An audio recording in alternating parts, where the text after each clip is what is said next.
kasih tepuk tangan dulu untuk MC-nya.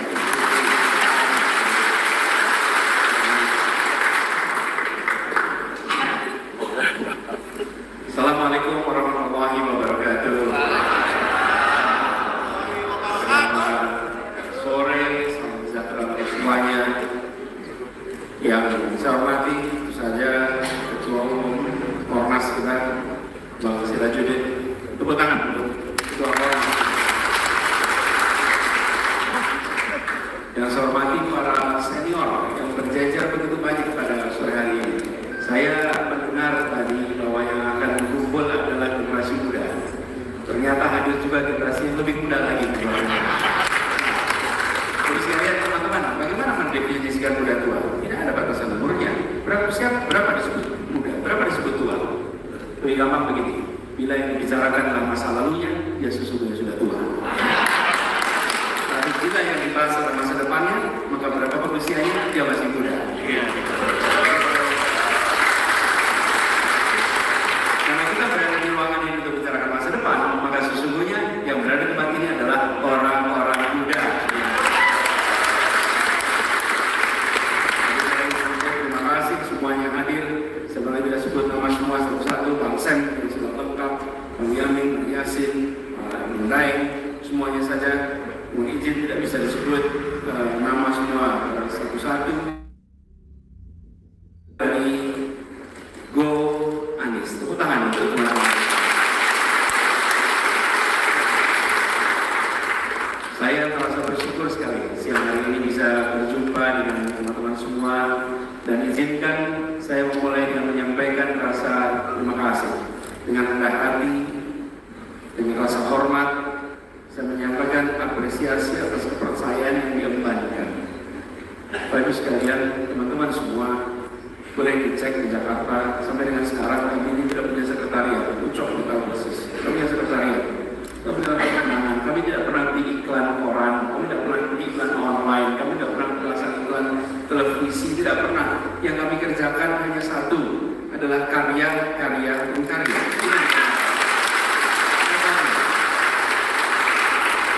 Cuman di balik karyanya ada narasi dan gagasan. Jadi ada ikhtiar untuk kita membangun Jakarta, mengubah Jakarta. Dan kami sungguh tidak membayangkan bahwa di ujung sekalipun ketika kita bertugas di Jakarta, betapa hubungan yang terbangun selama ini ternyata melampaui hubungan teknokratik, melampaui hubungan politik. Ternyata hubungannya hubungan hati antara kita yang berada di kota ini. Sehingga saya persis hari minggu yang lalu, Ahad minggu lalu ketika berakhir, saya tidak mengira bahwa begitu banyak teman-teman warga Jakarta yang datang ke balai kota itu melampaui semua dugaan. Biasanya kita kalau ada acara di Jakarta itu, apakah festival Muharram atau tutup tahun, kita siapkan bis di kelurahan-kelurahan untuk warga yang mau ikut jangan sampai kesulitan kendaraan. Mulai berbondong-bondong datang. Kemarin tidak ada bis, tidak ada kendaraan, tidak ada satu pun yang kita siapkan, dan masyarakat berbondong-bondong datang ke balai kota. Terima kasih. Ini adalah kerja bersama. Terus kalian teman-teman yang bergabung di sini, saya ingin sampaikan kepada semua, mari kita tengok ke depan. Yang pertama, melihat visi itu baik, melihat misi itu baik, tapi visi dan misi itu sifatnya imajinasi. Imajinasi yang menyusun tak harus menyiapkan bukti, yang menentang tak punya bukti untuk melawan. Jadi visi dan misi itu baru kredibel kalau dia ditopang dengan rekam jejak. Apa ada rekam jejak? Visi dan misi itu imajinasi. Rekam jejak itu artinya apa yang sudah dikerjakan, apa yang sudah dikaryakan di tempat ini. Disitulah pegangan kita. Karena itu kita lihat ke depan, kita lihat Indonesia ke depan, kita lihat tantangan ke depan, maka kita menyaksikan bahwa ujungnya yang harus dikerjakan tidak lebih tidak bukan adalah apa yang dikatakan oleh konstitusi. Kita harus kembali kepada perintah konstitusi, menghadirkan keadilan sosial bagi seluruh rakyat Indonesia. Dan saya ketika bertugas di Jakarta, terus kalian, kebetulan kantor kami ini di balik kota, itu lokasinya tidak lebih dari 1 kilometer, mungkin kurang dari Gedung Pancasila. Gedung Pancasila itu adalah tempat pembahasan tentang pendirian republik ini dilakukan. Dan di tempat itulah disepakati yang disebut kemudian dengan istilah pembukaan Undang-Undang Dasar 1945. Itu disusun oleh BPUPKI, kemudian tim kecil, jadilah dokumen itu. Jadi saya selalu garis bawahi ketika bicara di Jakarta, kita dapat amanah mengurus ibu kota, dapat amanah untuk mengurus Jakarta. Kita harus laksanakan perintah konstitusi, dan perintah konstitusi itu bukan mengabdi pada siapapun kecuali rakyat kebanyakan yang ada di Jakarta. Dan perintah konstitusi harus menghadirkan keadilan sosial, arahnya ke sana. Jadi sekalian kami mencoba untuk mengerjakan itu di Jakarta.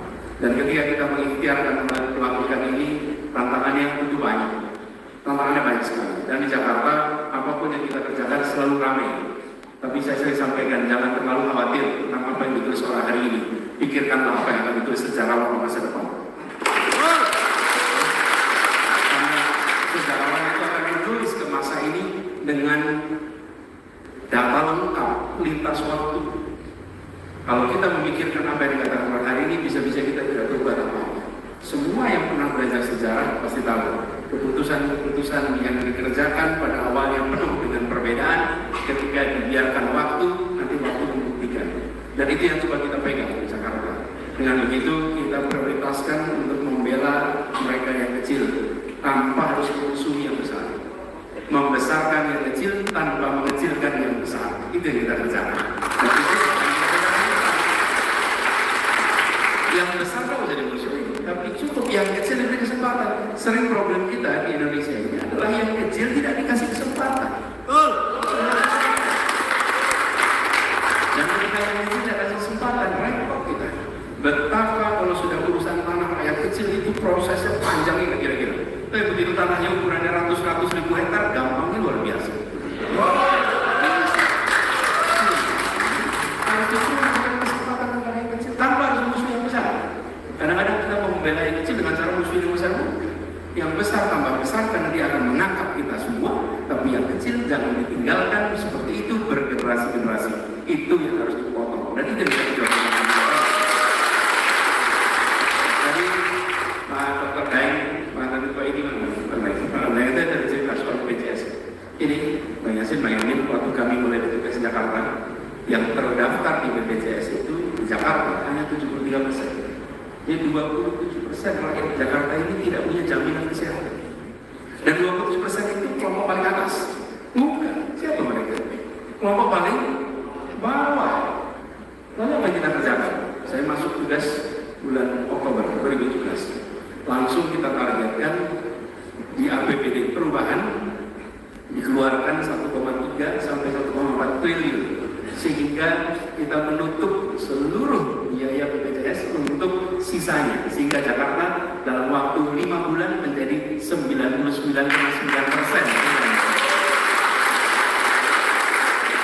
Para lurah harus mencari warga yang tidak terdaftar BPJS. Semua warga yang datang kemanapun tidak terdaftar otomatis langsung dapat. Semua yang tidak punya langsung diberi. Tidak ada lagi yang namanya rakyat datang ke rumah sakit dan pulang lebih miskin. Mereka pulang rumah sakit, pulang lebih sehat, bukan lebih miskin. Itu adalah kita. Apa yang terjadi? Mendadak ada jaminan kesehatan, dan ketika ada jaminan itu belum tentu mereka tahu bahwa itu dikerjakan oleh pemerintah. Daerah DKI Jakarta pun tahu, tapi kita sampaikan jangan khawatir. Kita kerjakan ini bukan untuk membuat mereka tahu itu adalah jasa kita. Kita kerjakan ini karena perintah konstitusi dan pertanggungjawaban kita dari pemerintah. Di sini ke kampung-kampung bilang BPJS kami bayarin, tidak pernah, tidak pernah dicek, tidak pernah. Kita tutup. Dan apa yang terjadi sekalian? Begitu diberikan rasa tenang ada di mana-mana. Ini anekdotal, tapi kejadian betul. Saya ke kampung Kamal Muara, sebuah kampung, kita ngobrol. Saya mampir ke sana ngobrol dengan yang punya warung. Terus ibu-ibu cerita suaminya ada masalah kesehatan. Tanya apa? Menjadi masalah sakit dan sekarang sudah harus cuci darah, Pak. Tapi alhamdulillah, Pak, sekarang ini kalau cuci darah itu dibayarin, Pak. Dulu saya setengah mati kalau cuci darah itu. Dia tidak tahu bahwa itu adalah keputusan dari Pemprov DKI Jakarta. Tapi buat kita tidak penting. Yang penting dia tenang, dia bisa hidup nyaman, dan rakyat kita merasakan negara hadir untuk memberikan jaminan.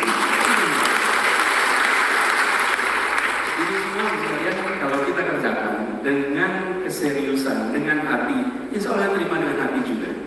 Dan itu harus kita bangun di kota ini. Kami merasakan di Jakarta, sesudah pilkada yang lalu, suasananya tegang. Pilkadanya membuat orang merasa terpolarisasi. Tanggung jawab kita menjangkau semua, dan itu yang coba kita kerjakan. Yang menang harus menjangkau semua. Jangan yang menang meninggalkan sebagian. Karena ketika yang menang meninggalkan sebagian, apalagi memusuhi sebagian, maka keterbelahan itu jalan terus. Tapi kalau kita menjangkau semua, maka pelan-pelan itu semua akan bisa terjangkau. Kenapa? Karena Jakarta ini harus bersatu. Dan tadi yang disampaikan soal transportasi umum, Ibu Sirajuddin sempat sampaikan, kenapa sih bangun transportasi umum Jakarta? Karena kita ingin memberikan perasaan kesetaraan. Begitu naik kendaraan umum, tidak penting apakah CEO, apakah office boy, apakah pengangguran. Mereka antri di garis yang sama, beli tiket yang sama, pintu yang sama, duduk tempat yang sama, berdiri tempat yang sama, semua merasakan kesetaraan. Jadi, alat transportasi itu bukan dipandang sebagai alat pemindah badan, tapi alat transportasi itu dipandang sebagai alat pembangun perasaan kesetaraan. Inilah yang disebut sebagai gagasan di balik karya. Jadi bukan hanya sekedar bangun alat pemindah badan, tapi ada gagasan di balik itu. Itu yang kami coba kerjakan di Jakarta. Dan alhamdulillah ini semua tahap demi tahap kita merasakan adanya perubahan. Karena itu kita bersyukur sekali bahwa kondisi sekarang lebih baik. Dan saya senang katanya akan datang ke taman. Nah, taman ini juga melakukan perubahan. Taman itu dalam bahasa Inggris namanya garden atau park. Kalau bahasa Indonesia dua-duanya sama. Nah, di tempat kita, taman kita bertahun-tahun namanya garden. Sehingga ditulisin di bawahnya, dilarang menginjak rumput. Artinya apa? Orang tua bahwa anak-anak tidak bisa menginjak rumput. Karena tamannya ditempatkan sebagai garden, digeser tuh, namanya park. Artinya apa? Tempat bermain. Kalau garden itu namanya tempat untuk menonton tanaman. Dan karena tempat diubah konsepnya, maka tempat-tempat itu adalah tempat bermain. Dan apa yang terjadi? Di tempat itu kaya sekali, tengah, bawah, bisa berkumpul, bermain di tempat yang sama. Itulah yang disebut sebagai mempersatukan. Nah, kita di Indonesia ini membangun perasaan persatuan. Tidak mungkin ada perasaan persatuan tanpa ada perasaan kesetaraan, tanpa ada perasaan keadilan. Sulit membangun kesetaraan, sulit membangun persatuan dalam ketimpangan. Bisa kan? Masa tidak mungkin. Karena itulah mengapa ke depan harus diikhtiarkan. Nah, ini semua sekarang dalam situasi di mana kita menuju sebuah fase. Fasenya fase baru tahun 2024. Saya mengajak kepada semuanya, lupakan peta 2019. Kita buat peta baru untuk 2024. Kenapa? Jangan terbawa dengan peta lama. Buat peta yang baru. Sekarang semuanya adalah sesama warga Indonesia, semua punya tanggung jawab yang sama. Jangkau semua, libatkan semua, jangan batasi dengan batas-batas apapun juga. Seluruh anak bangsa diajak dalam sebuah arus perubahan yang akan kita jalan. Jadi jangan kita terbawa dengan apa yang pernah ada kemarin. Kita buat peta baru. Peta baru itu artinya apa? Kita ingin tawarkan kepada semua. Bukan hanya visi misi, bukan hanya itu, karena itu adalah sesuatu yang bisa dikarang. Tapi yang namanya rekam jejak itu tidak bisa dikarang. Karena rekam jejak itu faktual. Rekam jejak itu yang senyatanya pernah terjadi. Bu Anies harus bawa rekam jejak. Dan di sini yang berbicara itu orang punya rekam jejak semua. Punya rekam jejak semua, punya rekam jejak apa yang pernah dikerjakan. Dengan begitu, maka apa yang kita tawarkan punya kredibilitas. Kalau tidak, kita hanya menawarkan imajinasi dan tidak punya kredibilitas. Lebih parah lagi, bila yang ditawarkan dan yang menawarkan tidak punya ketersambungan ide. Nanti ujungnya tidak dilaksanakan. Kenapa? Karena yang menawarkan dan yang barangnya tidak ada ketersambungan ikatan gagasan. Dan itu yang berbahaya. Tapi kalau yang ditawarkan, yang menawarkan punya keterikatan dan ditopang dengan rekam jejak, saya rasa kita akan bisa sama-sama membawa Indonesia menjadi lebih baik ke depan.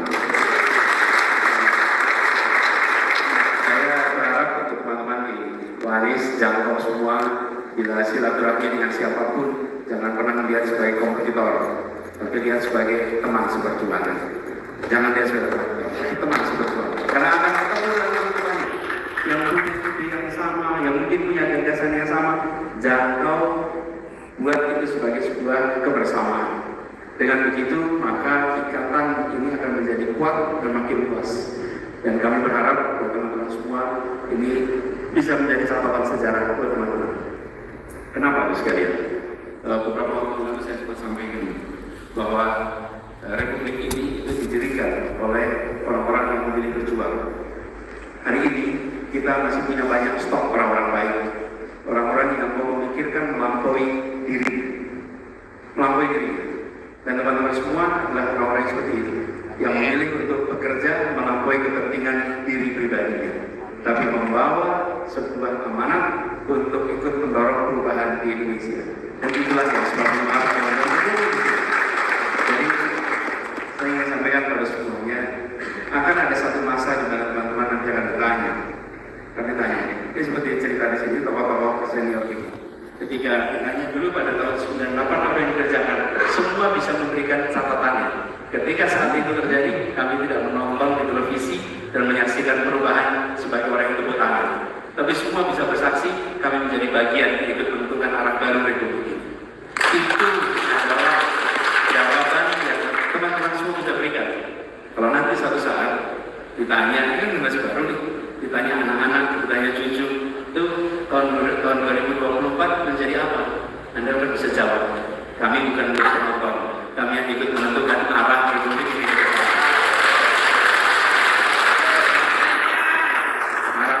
Dan ini adalah tanggung jawab moral yang dipegang. Jadi kita semua akan memiliki satu catatan dalam sejarah perjalanan hidup kita masing-masing. Ketika kita mengambil sebuah sikap, ketika kita mengambil sebuah langkah, ketika kita memutuskan, itu kita akan bisa menjadikan itu sebagai rekam jejak pribadi kita di hadapan keluarga kita, di hadapan lingkungan kita, bahwa kami rombongan dari Republik ini yang tidak membuat Republik keropos, tapi membuat Republik ini makin kuat, Republik ini makin gagah, Republik ini makin berwibawa. Karena kita memilih untuk menjalani itu. Dan alhamdulillah, Ibu sekalian, kita ikhtiarkan ini semua menggunakan istilahnya bangsa tadi dengan sebuah nilai-nilai kemuliaan. Kita jaga itu, karena idealismenya dijaga. Idealisme itu tidak untuk diperjualbelikan. Begitu idealisme diperjualbelikan, maka dia mengalami devaluasi, tidak lagi bernilai. Dan ini yang selama ini kita jaga. Insya Allah Tuhan Anies sanggup untuk menjaga itu semua. Siap ya? Siap. Teman-teman semua, perjuangan panjang. Perjuangannya panjang. Secara waktu lumayan panjang. Jaga stamina. Stamina apa? Stamina fisik. Jaga stamina moral. Dan jaga stamina intelektual. 3 stamina itu dijaga. Dan ingat bahwa karena ini perjalanan panjang, maka tentukan tempo dengan tepat. Jangan jaraknya 1.500, kecepatannya sprint 100 meter. Nanti baru 500 meter udah ngos-ngosan, nggak bisa lari. Kalau jaraknya 1.500, pikirkan tempo untuk jarak 1.500. Kalau berbilang jaraknya 42 kilo terlalu jauh. Ini bukan maraton, tapi ini lari agak panjang. Agak panjang, karena itu atur temponya. Dan saya yakin teman-teman semua sini sudah berpengalaman. Saya tidak perlu menjelaskan apa yang harus dikerjakan, karena saya menjelaskan namanya menggarami air laut. Ini semua adalah teman-teman yang sudah berpengalaman. Jaga temponya, biiznillah, dengan niat baik, dijalankan bersama orang baik, dengan tujuan baik, insya Allah akan dibukakan menuju pintu-pintu pemenang. Terima kasih semua, terima kasih teman-teman Gawanis, terima kasih para senior semua, terima kasih Bu Sirajudin, Bu Ucok, dan seluruh yang terlibat. Insya Allah nanti kalau kita jalan, kita mampir di tempat teman-teman berkumpul. Terima kasih. Assalamualaikum warahmatullahi wabarakatuh. Waalaikumsalam warahmatullahi wabarakatuh. Lepas luar biasa buat Bapak Presiden kita 2024. Terima kasih Bapak untuk menyampaikan